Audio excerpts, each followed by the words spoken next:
Moses had stood before Pharaoh more than once, asking him to let his people go, and plague upon plague had been brought against the Egyptians as a result of Pharaoh's refusal. There were plagues of blood, frogs, and gnats, of wild animals, pestilence, and boils, and of hail, locusts, and darkness. Then the final stroke. Yet one plague more will I bring upon Pharaoh and Egypt, and after that he shall let you go and thrust you out. And this he did. When God was through with the Egyptians, they wanted nothing more than that their land be rid of the Hebrews and their God who had visited such calamity upon them. And the Egyptians pressed the people to go forth out of the land speedily, says the Bible, saying, "We shall all die." And it's here that something strange happens.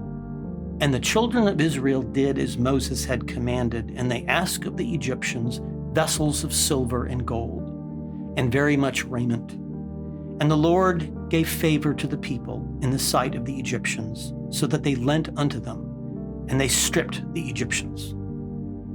On their way out of Egypt, the people showered the Hebrews with their gold and precious things. What happened to these things? Yes, the Hebrews lapsed into their Egyptian habits and made a golden calf. But under the leadership of Moses, they used these things to fashion the vessels of the tabernacle. They took the things used for the worship of idols and turned them to the worship of the one true God. Many hundreds of years later, in a different time and place, St. Augustine saw an important lesson in this story.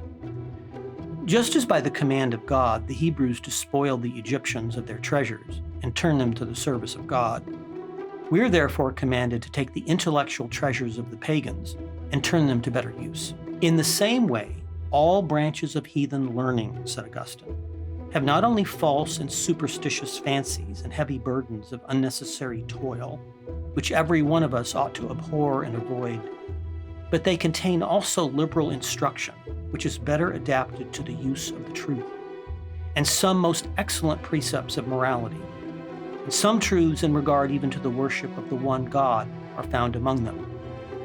Now these are, so to speak, their gold and silver, which they did not create themselves, but dug out of the mines of God's providence, which are everywhere scattered abroad, and are perversely and unlawfully prostituting to the worship of devils. Some people ask why we should read the pagans. If we're to separate ourselves from the world, shouldn't we do away with worldly things? But Augustine, one of the great fathers of the church, asks us to consider whether the learning of the ancients is, in itself, a worldly thing. If it is true, can it have its origin in anything but God? The treasures of the Egyptians are not Egyptian treasures, he said, for they are dug out of the mines of God's providence. If this is so, then we're not only allowed to use them, but obliged to take them and put them into the service of the good. If those who are called philosophers, he says, have said aught that is true and in harmony with our faith, we are not only not to shrink from it, but to claim it for our own use from those who have unlawful possession of it. As we look around, we realize that we're in much the same position as Augustine, who died as Rome was falling to the barbarians. As the empire of Rome came apart, its treasures fell into the lap of the church, which preserved them through the Dark Ages for use in a better time. We are witnesses to a new kind of barbarism that works to destroy our culture through the very institutions of learning that were founded to pass it on. Our nation's schools, which once took it as their mission to pass on Western civilization, are now as enthusiastic in wanting to rid themselves of their treasures as were the Egyptians. And once again, the church is in the position of preserving the Egyptian gold. The church, in fact, is the only institution with either the ability or the inclination to do this.